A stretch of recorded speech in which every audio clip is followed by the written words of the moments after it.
Before we start, guys, please make sure you stay until the end. If you make one common mistake, you may end up spending, guys, thousands of dollars in repairs. Stay with us, we'll explain what it is.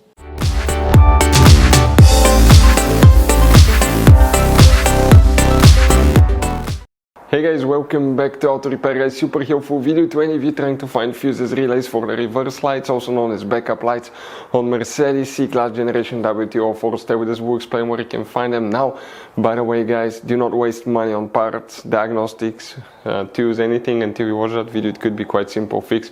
We'll explain where you can find them, and if you need to buy replacement parts, tools, we'll share the information in the description of the video below. So let's start on it now. Before we start, let us tell you a little bit about us, guys. Every single car we get here at the garage, we try to make at least 200 to 300 free repair videos. We make mechanical repair videos, engines, transmissions, bodywork, electrical, engine, transmission codes, fuses. Why we guys do all that? Because our mission here at the garage is, guys, to save you as much money as we can. All we need in return, please subscribe to the channel, like the video. That way we can keep making these free videos. And guys, check out our YouTube channels. We have more than 17,000 free repair videos that can save you thousands of dollars in future repairs. So let's start on it now. For the reverse lights, the backup lights, which fuses and relays we need to check, we'll demonstrate on that Mercedes here. By the way, guys, you have many hidden fuse boxes that most people do not know they exist. That's why we made one special video on our YouTube channel that's known as fuse box location and diagram on Mercedes W204, and people told us that we saved them quite a bit of headache and money as well. Check it out, very helpful video, guys. So here, today we'll be lucky. We're working a fuse box that's easy to get to. Most people know about it. It's next to the brake fluid reservoir.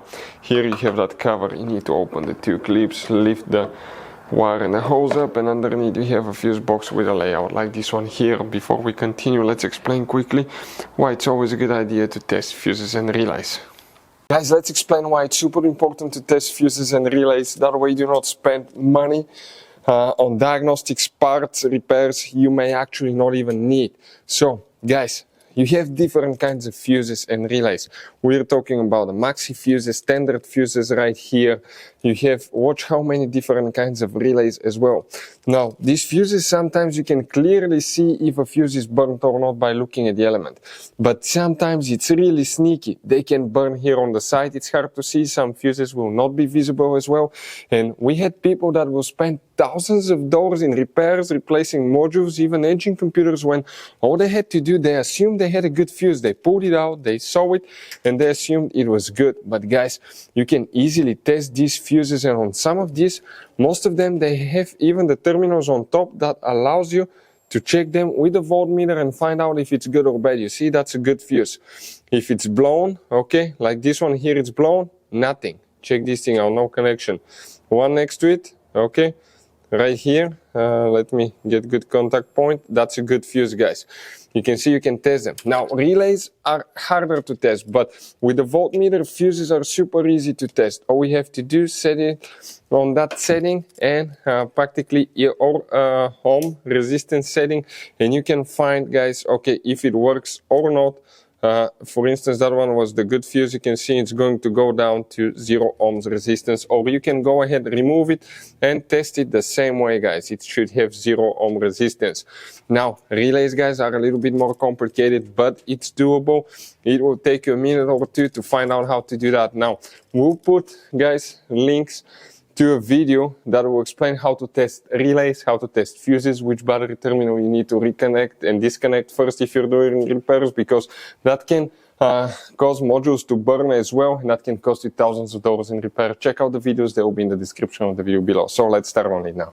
Here, guys, we need to check one fuse, then we need to check two relays. That fuse, guys, okay, if you come in that row of fuses, you see that fuse number 21.